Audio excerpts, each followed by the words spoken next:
नमस्कार, मैं प्रकाश शुंकलवार और आप सभी का स्वागत है महाराष्ट्र टीवी 24 के हिंदी बुलेटिन में। अब खबरें विस्तार से। राज्य सरकार के बढ़े हुए बिजली बिल के खिलाफ भाजपा ने राज्य भर ताला ठोका आंदोलन किया। नागपुर में हिंगना क्षेत्र में भी विधायक समीर मेघे के नेतृत्व में बिजली कार्यालय के सामने आंदोलन किया गया। आंदोलन के दौरान बिजली विभाग ने लोगों को बढ़े हुए बिजली बिल भेजे, जिसके कारण आम आदमी की कमर टूट गई है। वहीं राज्य सरकार ने राज्य के बिजली ग्राहकों के बिजली कनेक्शन काटने की नोटिस भी जारी की, जिसको तुरंत वापस लेने की मांग इस दौरान की गई।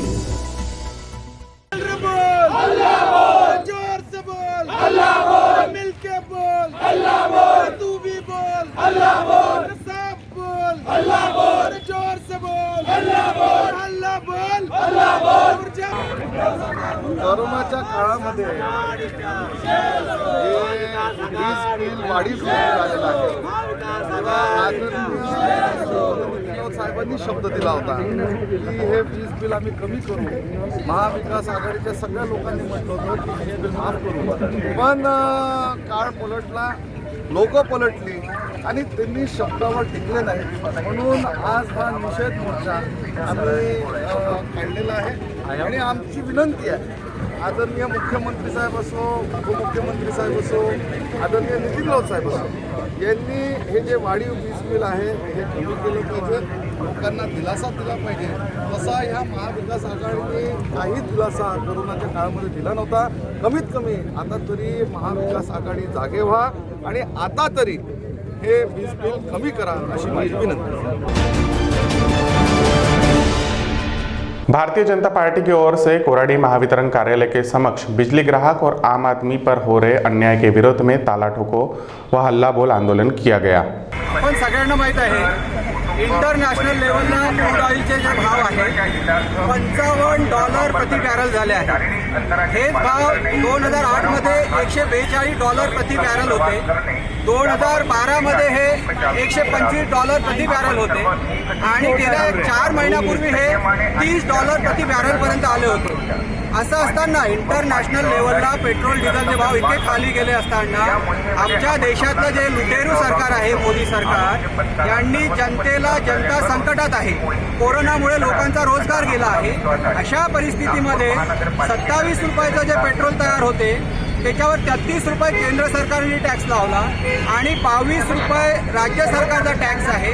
असं मिळून आपल्याला आता सध्या 93 रुपये नागपूरला पेट्रोलचे भाव आहेत।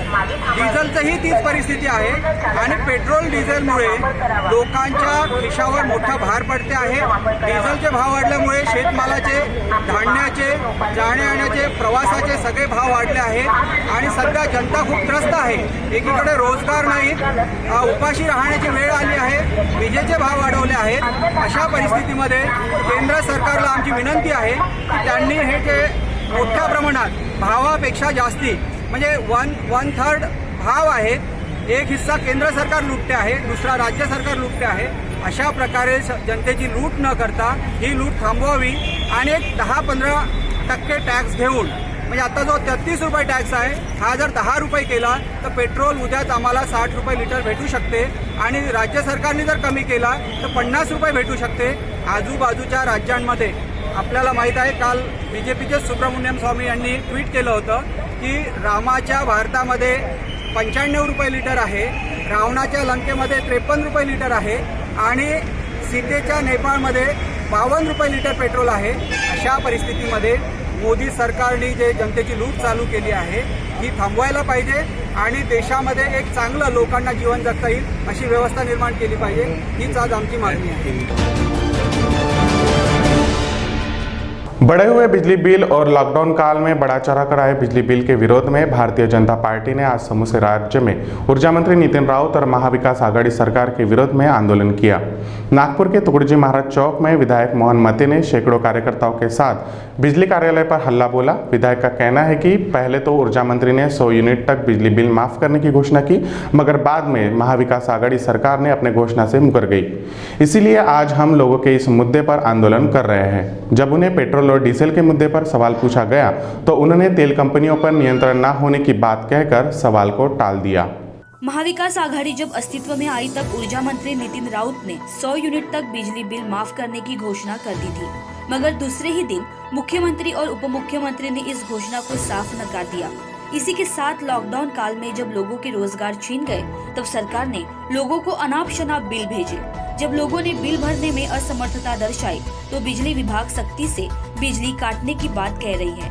इसी के विरोध में आज भारतीय जनता पार्टी ने समूचे राज्य में महाविकास आघाड़ी सरकार के विरोध में आंदोलन किया।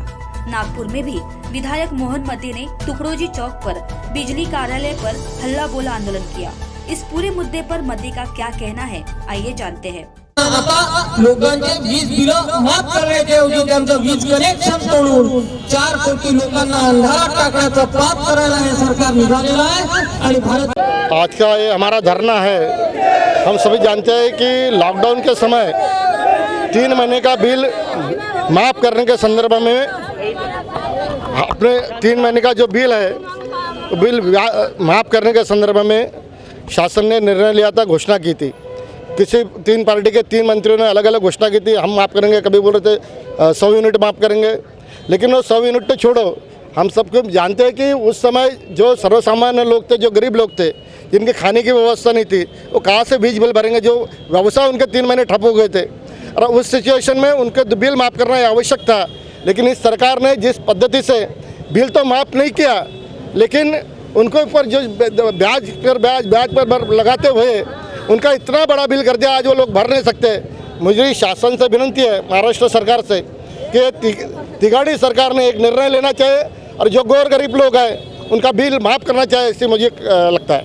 पेट्रोल डीजल के भी दर बढ़े हैं, वो मुद्दा आपको नहीं लगता क्या लेना चाहिए? नहीं, पेट्रोल डीजल के बिल बढ़ना ये कोई सरकार का विषय नहीं है, ये वो कंपनी का जो विषय है। जिस प्रकार से होता है, जिस प्रकार से वहाँ के रेट बढ़ते हैं उस हिसाब से होता है। लेकिन ये सरकार ने जिस पद्धति से ये इलेक्ट्रिक के बिल बढ़ाए और जिस प्रकार के ब्याज से ऊपर ब्याज के ऊपर ब्याज लगाकर भेज रहे, ये उचित नहीं है। महानगर पालिका ने जो है बगीचे अभी प्राइवेट करने का सोचा है, उस बारे में आपका क्या कहना है? मुझे ऐसा लगता है कि महानगर पालिका ने जो लोगों के लिए घूमने के लिए जो शुल्क रखा है वो लगना नहीं चाहिए और हम सभी MLA मिलके, हम महापौर से मिलके वो सब ये करेंगे। लेकिन अगर कोई संस्था उसके पालकत्व लेती है वो गार्डन में, तो उन्होंने लेना चाहिए। मैं भी चाहता हूँ कि महानगर पालिका की जो अवस्था आज जिस प्रकार की है, तो उनके पास निधि नहीं है, निधि न होने के कारण भी उनकी तकलीफ है। लेकिन अनेक सारी संस्था ऐसी है कि जो अडाप्ट कर सकते हो ग्राउंड, और जिसका कारण सर्वसामान्य नागरिकों को उसका फायदा होगा। सर, अब तक 9 आंदोलन हो चुके हैं, ये 10वां आंदोलन है और 10वें आंदोलन में भी अगर सरकार जो है वो नींद से नहीं जागी तो आगे उसका आंदोलन क्या होगा? क्योंकि हल्ला बोला है तो आगे में क्या है? निश्चित है कि हमारी एक संस्कृति, एक परंपरा है, उस हिसाब से हम आंदोलन करते हैं। अगर सरकार के कान में जू नहीं रेंगते तो हम सोचेंगे आगे क्या करना है। जिन लोगों को बिजली विभाग ने अनाप शनाप बिल भेजे, उनसे हमने जब बात की तो उन्होंने कहा कि वह गरीब आदिवासी लोग हैं, लॉकडाउन में उनके रोजगार छीन गए, ऐसे में 10 से 20 हजार बिल भरना उनके बस की बात नहीं। तुमचं नाव सांगा। सावित्रीबाई, काय झालं? तुम्हाला बिल जास्त आला? बिल जास्ती आला, आमचं भरणं होत नाही। आम्ही गरीब माणूस, पोरगी आहे, विधवा, बुढा म्हातारा, हात तुटला आहे, आमचं बिल होत नाही भरणं। मी संगम टाकीला भीक मागतो, मला सांग बाबाच्या केकाला भीक मागलो, बर्डीला भीक मागलं, मला खायची फजिस आहे बाबा, तुमचा नमस्कार करतो मी। आदिवासी एरियामध्ये काही खायचं सोय नाही आहे। किती बिल आलं तुम्हाला? हे पहा, तुम्ही पहा किती आलं? पहा, मला समजा 19,000। अच्छा, आता तुमचं काय म्हणणं आहे? आता भरोसा नाही आहे, 1 रुपया नाही भरत आम्ही। काहून? आम्हाला आमच्यातून भरणं, आमचं म्हणजे हिंमत नाही भरायचं। जर तुमची वीज कापली तर मग काय म्हणणं आहे तुमचं? तुमची वीज कापली तर काय म्हणणं आहे तुमचं? आमच्या भराचा हिंमत नाही आहे। वीज कापली तर मग का करशील? त्याच्या अंगावर जाशील का? वीज कापाली येईन तर कोण? तो माणूस वीज कापाली येईन मग पुढचं भरू? तर कापू देशील का? नाही कापू देणार, तसं म्हणणं आता कापू देणार नाही, मी हात नाही लावू। कुछ वृद्ध महिलाओं ने तो कहा कि घर में कमाने वाला कोई नहीं है, बेटी विधवा है, पति बीमार है, वह भीख मांगकर जैसे तैसे परिवार का पेट पालती है, ऐसे में 8 से 10 हजार का बिल वह कैसे भरे? मला सांगा, तुम्ही आज आंदोलनात सामील झाला आहे, काय तुमचं म्हणणं आहे? काय त्रास होत आहे? आम्हाला त्रास बस हेच आहे का वीज वापर जे आम्ही केला आहे तेवढं तरी आम्हाला आलं पाहिजे. हे एकदमच पुष्कळ जास्त झालं. युनिट पण वाढवले. आम्हाला मी भरू शकत नाही. आमची रोजी एवढी कमी आहे ना की आम्ही बिल एवढ्याला भरू शकत नाही. 18,000 19,000 एका गरीब बाईला असं येणार तर कोणती बाई भरणार आहे? मला एवढं सांगा बरं तुम्ही, कोणती बाई आजच्या जमान्यात भरणार आहे एवढं बिल? खायला मुश्किल आहे. हमारा बोल खायला मुश्किल आहे आपल्या घरी. लॉकडाऊन मध्ये आमचे धंदे केले, काम केले, बायांना काही काम नाही, माणसं घरी बसले आहेत. मागून खाल्ले, कुठून पण काही पण आणून खाल्ले, मुलं बसले आहेत तसेच. मी कसं काय करणार आहे बिलाच्या? ते बिलवर बिल पाठवूनच राहिले. भरा भरा भरा भरा, मरा पण भरा, तुम्ही मरा पण भरा, व्याज लावून येतच आहे ते बाई काय करणार आहे? हां, मी आनंदी शर्मा बोलत आहे. 1 वर्षापासून आम्ही 2-3 वेळा या मोर्चामध्ये आम्ही सामील झाले सर. पण त्या निमित्ताने प्रत्यक्ष आता या विजाच्या बद्दल असं ऐकण्यात येतं की वीज वाढून येणार आहे, युनिटी वाढणार आहे आजच्या परिस्थितीमध्ये. आणि आजच्या या गोरगरिबांच्या परिस्थितीमध्ये लोकांनी इतके बिलं वाढून आले आहे की ते पेंडिंगमध्ये आहे. आणि परत त्या व्याजवर व्याज त्यांचा युनिट लावून येत आहे. आणि आता बिलमध्ये 120 असं वाढूनच येत आहे सर. पण या बिलाचं काहीतरी निवारण झालं पाहिजे ना सर. आणि गोरजनता त्यांचं म्हणणं आमचं एकच आहे की युनिट वाढवू नका आणि स्टॉलमेंटमध्ये जे आहे ते स्टॉलमेंट देण्यात यावे आणि प्रत्यक्ष जसं आहे कमी प्रमाणात बिल द्यावे. चुकीचे बिल आले आहे. हां, पुष्कळ बिल आलं आहे. अशा बिलांवर तुमचं काय म्हणणं आहे? नाही, त्याच्यावर असं म्हणणं आहे सर की त्या बिलावर काहीतरी त्याचा निर्णय घ्यावे आणि त्याच्यावर जे आहे त्यांचं त्या बिलांचं तोडगा करावा आणि जेणेकरून ते बिलाचं निवारण झालं पाहिजे. आमचं हेच म्हणणं आहे. गोरगरीब किती भरणार आहे? 40,000 बिल हा याच्या आधी कधीच नाही झालं आहे असं. चला 3 महिने 2 महिन्याचंही बिल इतकं 40,000 गरीब कुठून भरणार आहे सर? या सरकारकडे आमचं हेच म्हणणं आहे की जे नॉर्मल बिल द्यावे जेणेकरून आणि युनिट काही वाढवायचं नाही. जसं चालत आहे तसं चालू द्यावे.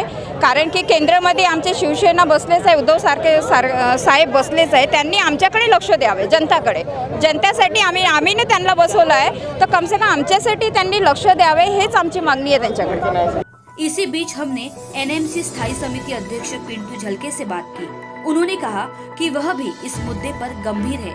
जनता को बढ़े हुए बिजली बिल से परेशानियां हो रही है. वाढीव वीज बिल विरोधात आज बीजेपीचं संपूर्ण राज्यामध्ये जे आहे आंदोलन, हल्लाबोल आंदोलन सुरू आहे. आपल्यासोबत पिंटू झलके आहे. त्यांचं म्हणणं काय आहे पूर्ण आंदोलनावर आपण जाणून घेऊया. मला सांगा, आज जे आंदोलन करण्यात येत आहे काय तुमचं म्हणणं आहे? महाराष्ट्र शासनाच्या वतीनं माननीय ऊर्जामंत्र्यांनी जी फसवी घोषणा या शहरातल्या नागरिकांकरिता केली, या राज्यातल्या नागरिकांकरिता केली, त्याच्यामुळं हे फसवं सरकार आहे, हे पलटूराम सरकार आहे. आणि या सरकारच्या विरोधात आज पूर्ण राज्यभरात आमचे महाराष्ट्राचे नेते माननीय चंद्रशेखरजी बावनकुळे, माननीय देवेंद्रजी फडणवीस, माननीय चंद्रकांतदादा पाटील, स्थानिक आमचे आमदार माननीय मोहनजी मते यांच्या नेतृत्वात पूर्ण राज्यात हे आंदोलन सुरू आहे.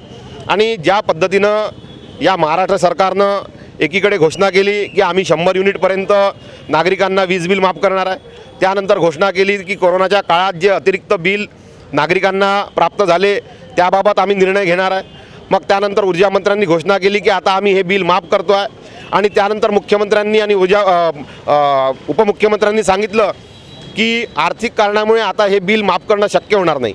अशा प्रकारे सरकारमध्ये जर ताळमेळ नसेल आणि एखादा निर्णय एखाद्या मंत्र्यांनी घोषित करायचा आणि त्यानंतर कॅबिनेटनी तो निर्णय फिरवायचा, अशा प्रकारचं हे पलटूराम सरकार आहे.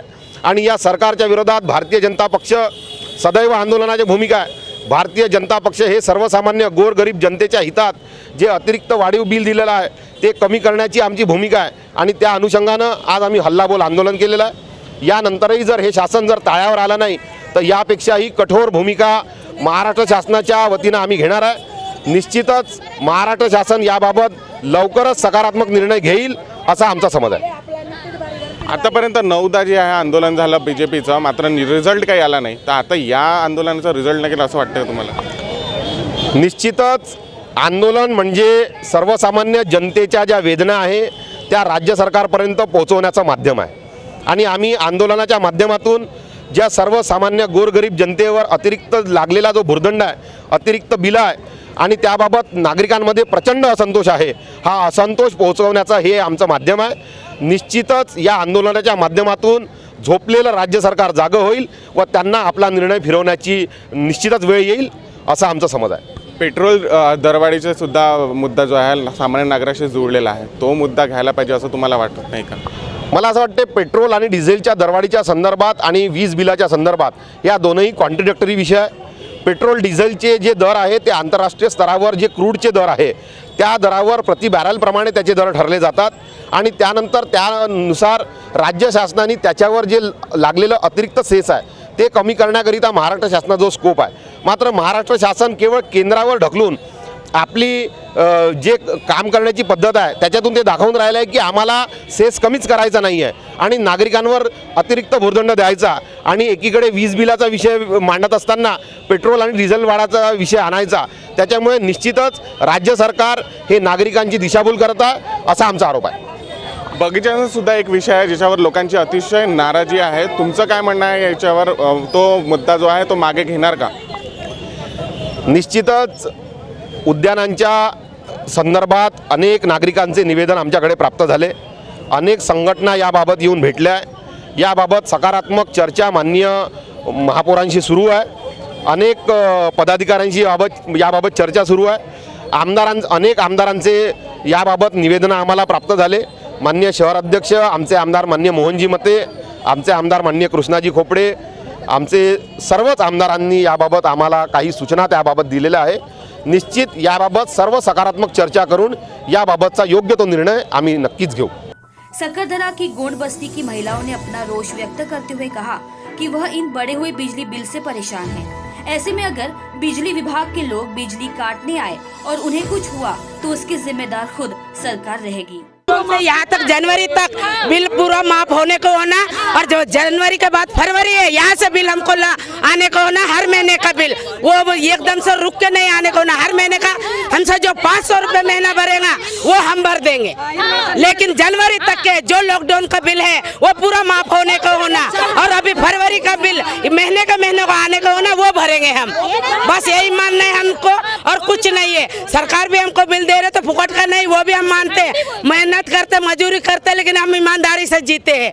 जो 500 रुपए महीना आएगा वो बिल भरेंगे ये, लेकिन ये 10,000 15,000 हम नहीं भर सकते और काटने आएगा तो कुछ होगा नुकसान तो इसका जिम्मेदारी सरकार होगा। बस ये कहना है। इन सब के बीच एक बात निश्चित है कि बढ़ते हुए बिजली बिल और महंगाई से जनता त्रस्त है। केंद्र सरकार हो या राज्य सरकार, इन्होंने महंगाई पर लगाम लगाकर जनता को राहत देनी चाहिए। कैमरा पर्सन दिनेश सातपुते के साथ प्रकाश शुंकलवार, महाराष्ट्र टीवी 24, नागपुर। दिल्ली के लाल किले पर 26 जनवरी को हुए घटना पर अपने विचार रखते हुए आज नागपुर में अखिल भारतीय परिवार पार्टी पत्र परिषद ली। उनका कहना है कि पार्टी के वरिष्ठ नेता दिल्ली में हुए इस घटना में शामिल नहीं थे, फिर भी उनके नाम एक चैनल ने अपने कार्यक्रम में दिखाया। हम इसका निषेध करते हैं। ये जो आज प्रेस कॉन्फ्रेंस की है ये पत्रकारिता का जो स्तर गिरता जा रहा है, कुछ लोग हैं जो सरकार के दबाव में हो या किसी भी दबाव में पत्रकारिता के स्तर को गिरा रहे हैं। आज ये प्रेस कॉन्फ्रेंस उसलिए हमें करनी पड़ी मजबूरी में।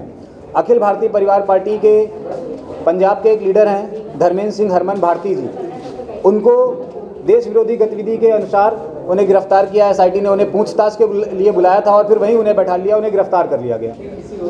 अभी तक उनकी कोई रिटर्न में जो FIR है उसकी कॉपी भी नहीं दी गई है। वकील लगे हुए हैं, आज शायद उनकी बेल हो जाए, लेकिन उनके ऊपर जो आरोप लगाए गए हैं वो पूरी तरह निराधार हैं। वो ट्रैक्टर 26 जनवरी को जो शांतिपूर्वक ट्रैक्टर रैली हो रही थी वो उसमें शामिल थे, अपनी बात रख रहे थे और उनके हाथ में तिरंगा झंडा था, लेकिन उन्हें इसलिए गिरफ्तार कर लिया गया ये आरोप लगाते हुए कि वो जो तिरंगा झंडा लाल किले की प्राचीर पर जो एक धार्मिक निशान जिसे तथाकथित खालिस्तानी झंडा बता रहे हैं, लेकिन वो निशान साहिब जी का झंडा है, वो लगाया गया, उसमें उनकी भूमिका रही। लेकिन मैं बता देना चाहता हूँ कि वो लाल किले के अंदर गए ही नहीं। वो दोपहर में दिल्ली ITO बिल्डिंग के पास थे, वहाँ से प्रदर्शन कर रहे थे। जब दोपहर के बाद ये हवा फैली या ये भूमिका फैली, इस तरह की अफवाहें फैली कि वहाँ पे खालिस्तानी झंडा लगाया गया है भारतीय झंडे को हटाकर, तो वो अपने हाथ में तिरंगा झंडा लेकर लाल किले की तरफ इसलिए बढ़े कि यदि ऐसा हुआ होगा, यदि वहाँ तिरंगे झंडे के साथ छेड़छाड़ करके कोई धार्मिक झंडा लगाया गया है तो वो उस धार्मिक झंडे को उतार कर वापस तिरंगा झंडा लाल किले की प्राचीर पर लगाएंगे। लेकिन वहाँ जाकर उन्होंने देखा कि ऐसा कुछ भी नहीं हुआ है, तिरंगा झंडा जहाँ लगा हुआ था वहीं लगा हुआ है। तो वो बाहर से ही उन्होंने अपना 2-4 पिक्स जो ली सोशल मीडिया पे पोस्ट की तिरंगे झंडे के साथ और वो वापस आ गए। लेकिन 2 तारीख को उसके बाद उन्हें पूछताछ के लिए बुलाया गया और उन्हें गिरफ्तार कर लिया गया। और जो आज तक ने रिपोर्टिंग की है वो ये इस तरह से की है कि उसके पीछे अखिल भारतीय परिवार पार्टी के मुखिया वो भी संदेहास्पद है। तो ये न्यूज़ आज तक को कहाँ से मिली कि अखिल भारतीय परिवार पार्टी के मुखिया भी उसमें शामिल है। और अगर ये नैरेटिव आज तक सेट करना चाहता है कि किसी भी जुल्म में या किसी भी कार्य में किसी संगठन का या चुनाव आयोग से रजिस्टर्ड राजनीतिक दल का कोई व्यक्ति शामिल है उस कार्य में, तो क्या वो आज तक ये नहीं चला सकता है कि जो नोट छापने की मशीन भाजपा कार्यकर्ताओं के घर में निकली है, क्या उसमें जेपी नड्डा जी जिम्मेदारी लेंगे कि वो इन्वॉल्व हैं? अभी आप लोगों ने सुना होगा कुछ दिन पहले दवाओं की फैक्ट्री में घोड़े की लीद मिल रही थी, क्या वो जेपी नड्डा जी स्वीकार करेंगे कि वो जेपी नड्डा जी के इशारे पर हो रही है? सर आप हमें ये बताइए कि ये निषेध आंदोलन जो आपका होने वाला है ये शहरों में होगा उस बार? ये कम से कम 18 राज्यों में हम करेंगे। 7 तारीख तक का हमने अल्टीमेटम अभी प्रेस कॉन्फ्रेंस के माध्यम से दे दिया है। 7 तारीख तक का समय है आज तक के पास। अगर वो पब्लिकली माफ़ी मांग लेते हैं तो ठीक है, नहीं तो कम से कम 18 राज्यों में हम आज तक का पुतला दहन भी कर सकते हैं और उनके खिलाफ आज तक का बहिष्कार का चैनल एक मुहिम भी चलाएंगे। और अगर उन्होंने माफ़ी नहीं मांगी तो आज तक का पत्रकार या आज तक का कोई भी कार्यकर्ता, कैमरामैन जहां मिलेगा वहीं उसका मुंह काला करेंगे। उसके जिम्मेदार आज तक वाले होंगे, वो अपना नैरेटिव सेट कर लें। Indian railway catering end tourism corporation limited की ओर से 9 दिन का अयोध्या और माता वैष्णो देवी के भारत दर्शन का आयोजन किया गया है। यह ट्रेन 31 मार्च को इतवारी रेलवे स्टेशन से छूटेगी। IRCTC बिलासपुर से हूँ। मेरा नाम जेराल्ड सोरेंग है। हम लोगों ने एक भारत दर्शन स्पेशल टूरिस्ट ट्रेन अयोध्या एवं माता वैष्णो देवी के लिए, जो कि इतवारी से 31 मार्च को खुलेगी, और ये 8 रात 9 दिन का टूर पैकेज है। इसके बोर्डिंग स्टेशन है आपका इतवारी हो गया, भंडारा रोड हो गया, राजनांदगांव, गोंडिया, दुर्ग, रायपुर, बिलासपुर, कटनी, शहडोल इत्यादि ये स्टेशंस हैं। और इस पैकेज का मूल्य 3 AC के लिए 10,920 रुपये है और स्लीपर के लिए 9,030 रुपये है।